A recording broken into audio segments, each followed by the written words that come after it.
ব্যস্ততার কারণে নিজের একটু যত্ন নেওয়াই হয় না। এই খাবার শেষ করে কিন্তু বাসায় চলে যাব। এই রাইড গুলো দেখে ওরা কিছুতে বাসায় যেতে চাচ্ছে। এই কর্নারটা এসে দেখে অনেক কিউট কিউট র্যাবিট আর ওদেরকে খাবার খাওয়াতে গিয়ে আসসালামু আলাইকুম everyone, this is Rumi and welcome to Rumi lifestyle. তো চলে আসলাম নিজের জন্য স্কিন কেয়ারের কিছু প্রোডাক্ট কিনতে। আসলে ব্যস্ততার কারণে নিজের একটু যত্ন নেওয়াই হয় না। এর কারণে আমার স্কিনের একদমই 12টা বেজে গেছে। আসলে আমরা মেয়েরা সবার খেয়াল রাখতে রাখতে একদিন নিজের কথাই ভুলে যাই। সবকিছুর পরে হলো প্রত্যেকটা মেয়ের উচিত নিজেকে সময় দেওয়ার। একটা সময় পার হয়ে গেলে আপনাকে নিয়ে কেউ আর ভাববে না, তাই অবশ্যই নিজের খেয়াল নিজেকেই রাখতে হবে। এদিকে অনেকগুলোই ফুড কোর্ট বসেছে, তাই বুঝতে পারছি না কোনটা রেখে কোনটা খাবো। এইখানে নাকি খাবার মেপে বিক্রি করা হয়, তাই ভালোভাবে দেখে নিচ্ছি কোনটা খাওয়া যায়। এই তো আমার পছন্দ অনুযায়ী মুস্কান আর আমার জন্য খাবার নিয়ে নিলাম। খাবারগুলো কিন্তু অনেক মজার ছিল, ভেবেছিলাম ছিল না।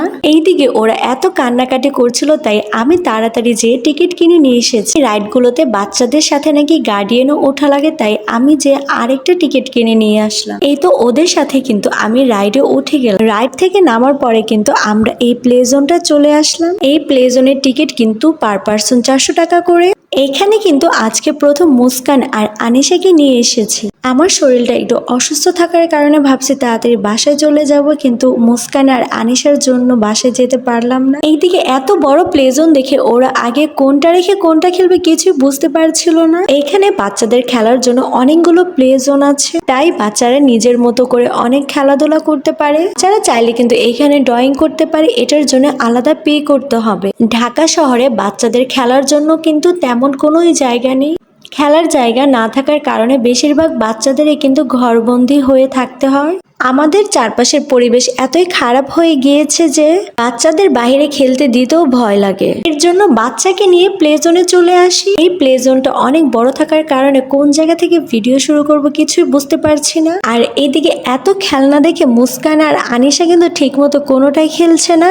আর ওদের পিছে দৌড়াতে দৌড়াতে কিন্তু আমার পায়ের অবস্থা পুরাই খারাপ। এই কর্নারটা এসে দেখে অনেক কিউট কিউট র্যাবিট আর ওদেরকে খাবার খাওয়াতে গেলে কিন্তু এটার জন্য আপনাকে অবশ্যই পে করতে হবে। এই র্যাবিট গুলো দেখে আমার মন চাইছিল বাসায় নিয়ে যেয়ে। এই প্লে জোনে বাচ্চাদের খেলার টাইম কিন্তু 4 ঘন্টা দেওয়া হয়। আর এইদিকে আমাদের টাইম কিন্তু প্রায় শেষের দিকে। আর এদিকে মুস্কান আর আনিশার খেলা কিন্তু এখনো শেষ হচ্ছিল না। আমি কিন্তু একটা জিনিস অবশ্যই বুঝেছি, বাচ্চাদের নিয়ে কিন্তু একবার প্লে জোনে ঢুকলে কিন্তু আর বের হওয়া যায় না। হঠাৎ ডাইনোসরের আওয়াজ শুনে কিন্তু আমি একদমই ভয় পেয়ে গিয়েছিলাম। যাই হোক, অনেক কষ্ট করে বোঝানোর পরে কিন্তু ওদেরকে নিয়ে প্লে জোন থেকে বের হতে পারলাম। আর এই প্লে জোনটা কিন্তু 9টা বাজে অফ করে দেওয়া হয়।